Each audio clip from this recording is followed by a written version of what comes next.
you really need in your kitchen? Look, right now, everyone is trying to sell you everything.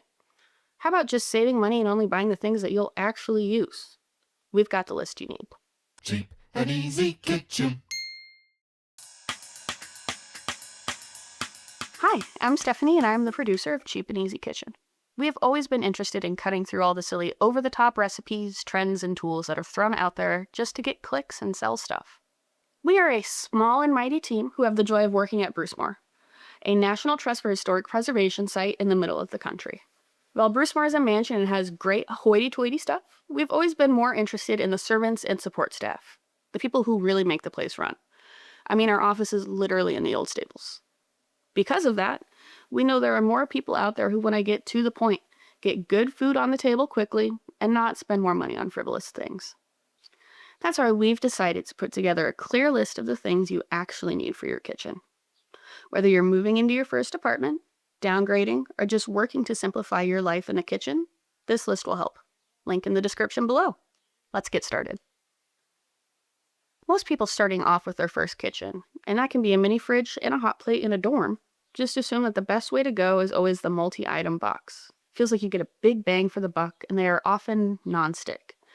But it's really not true. In reality, you only need 3 pans, and based on recent research, you should really stay away from any coated cookware. We suggest a 1.5 to 3 quart saucepan, a 10 to 12 inch skillet, preferably cast iron, and what's called a half sheet pan. Of course, the sizes might vary if you're cooking for 1 or more than 4, but generally these sizes are perfect for a single, couple, or small family. Jason, our video director, has restaurant kitchen and decades of home cooking experience. Can you talk to us about the pans?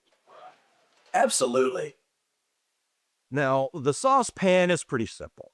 You don't want it coated because it's usually used for the more liquid stuff like soups and sauces. And we suggest one with a lid and a little pouring lip along the rim. Now, you can spend upwards of $300 on saucepans these days, especially if you're looking for one with a name. But my guess is you don't want to do that. And neither do we. Now, we're not getting paid for any of this by any of these companies, but I've always found it easier to find stuff if I get an actual product name to test what I want against it.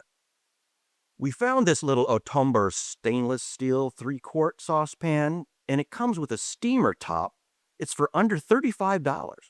Now, it's been well reviewed over several stores, and the steamer top really gives you a great option for steaming veggies, so it's sort of a 2-for-1. You mentioned stores. I think now is a great time to talk about actually finding these things. Totally.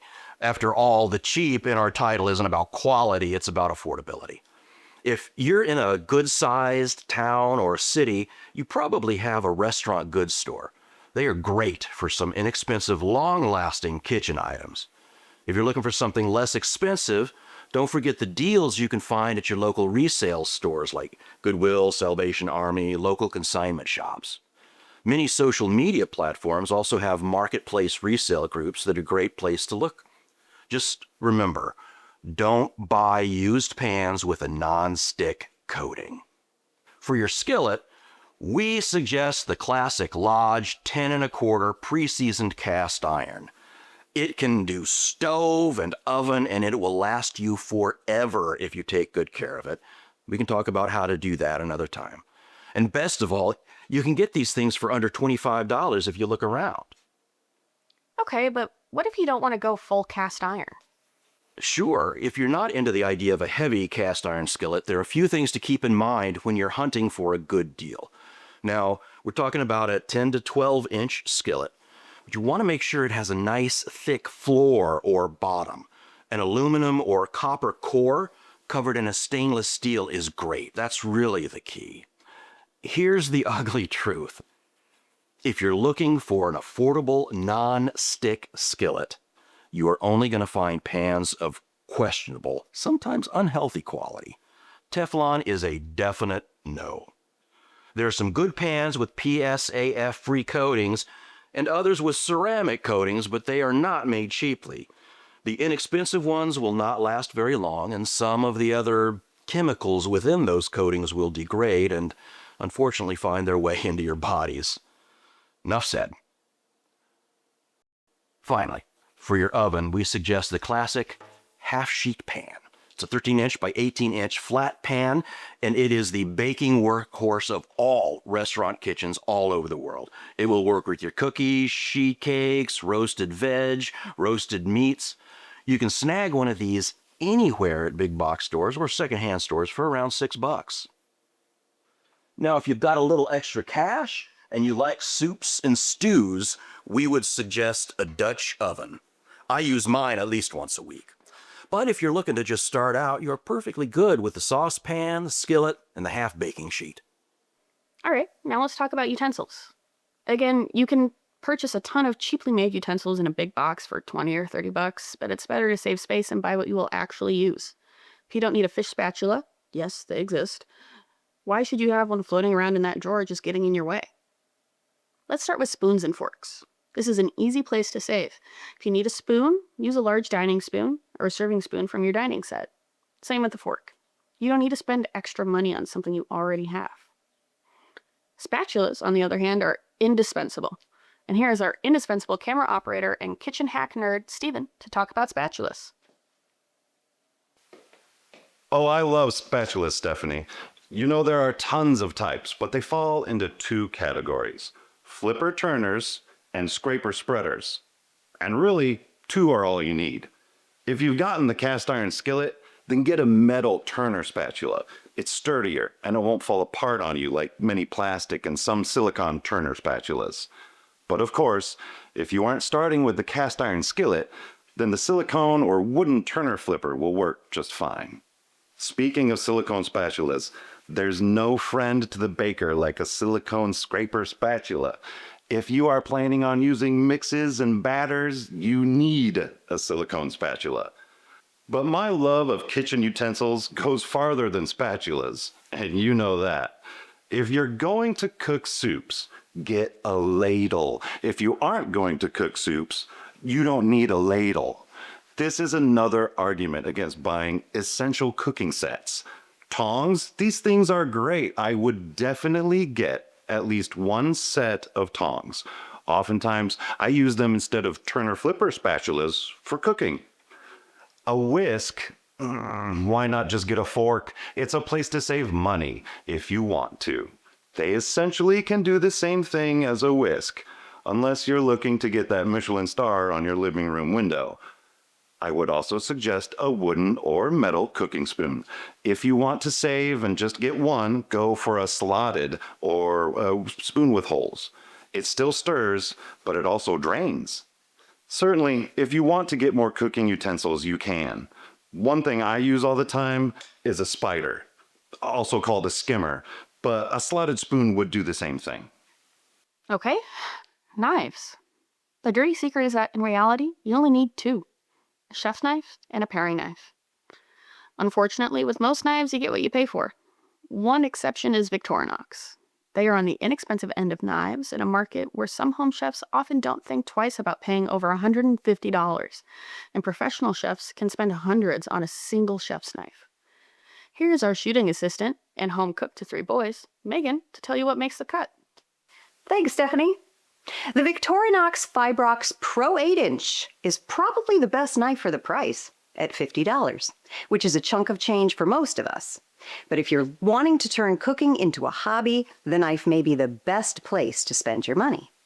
Their small 3 1/4 inch paring knife at around $17 is probably the best knife around for that price. Victorinox is the original maker of the Swiss Army knife, so they do know what they're doing. Don't buy knife sets. They're usually not worth it, and most of the knives will never get used unless you invite 6 friends over for steak dinners often. And the second dirty knife secret. No, that's not dirty knife secret. It's dirty knife secret. You really do need to sharpen them. This is another space where you can spend anywhere from $15 to $200. The best thing for a new or general home cook is a simple multi-stage countertop sharpener like this. The steel sharpening rods like this that come with a knife set, using them is actually an art that chefs practice until they get it right. I'm guessing you don't have that kind of time. If you're looking to stock a kitchen just for yourself, be realistic about how many plates and glasses you need right away. Enough to eat for a day, plus 1 or 2 extra in case one breaks. For a more eclectic vibe, consider going to a thrift store and finding some non-matching plates that fit your personality and style. Same goes for cutlery. If you are only going to need 2 or 3 of each fork, spoon, and butter knife, then stick with that. The only real advantage to buying a set is that some come with a cutlery drawer organizer. Thrift and secondhand stores are also great places to find donated matching sets if that is more your vibe. However, it will take more time and effort to hunt for those things. When cooking for one or only a few people, recipes will often have you make much more food than you need. This is a good time to buy a set of plastic or glass food storage containers. Yes, we have discouraged you against sets up until now, but leftovers are the best way to save money on meals and have quick access to an easy lunch. Rubbermaid is a good budget option that will almost always have duplicates or replacements available in whatever style you choose. Plastic is the most universally used, but will need to be replaced after a few years. Glass will cost more, but if you have the extra cash, it will last a lot longer and reduce risk of microplastics in your food over time. The chef's secret, though, is deli containers for both leftovers and meal prep. You can get them in sets that contain 32, 16, and 8-ounce containers.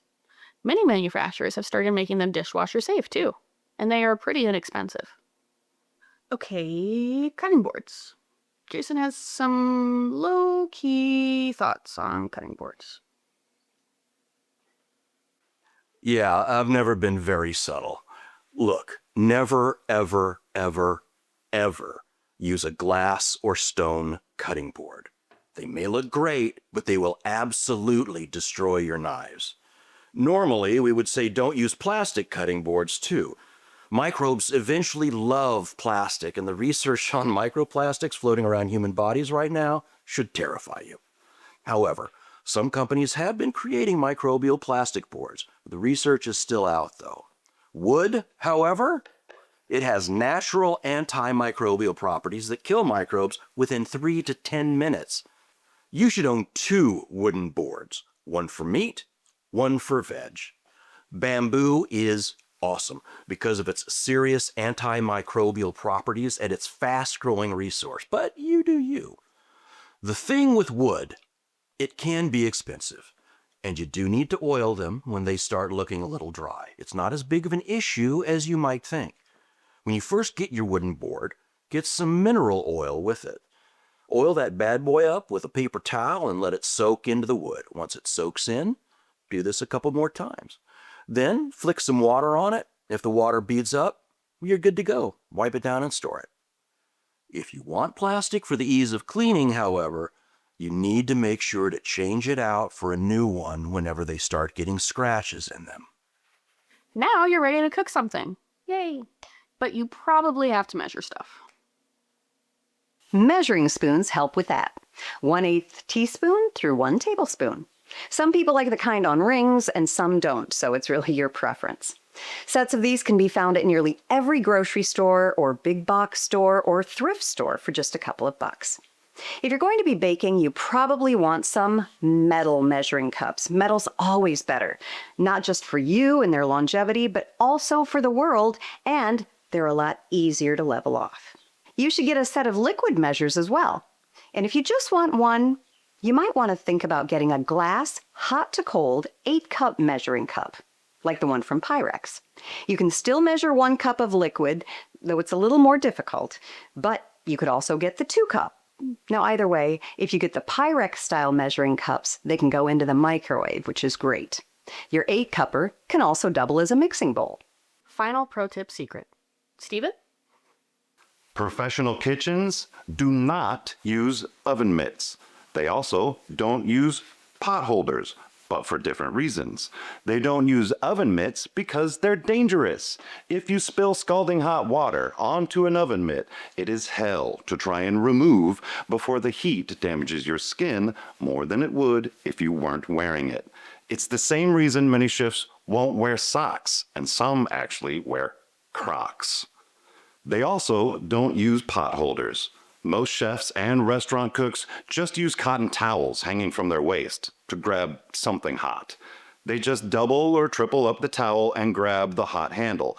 But over here at Cheap and Easy Kitchen, we aren't chefs, And we aren't crazy.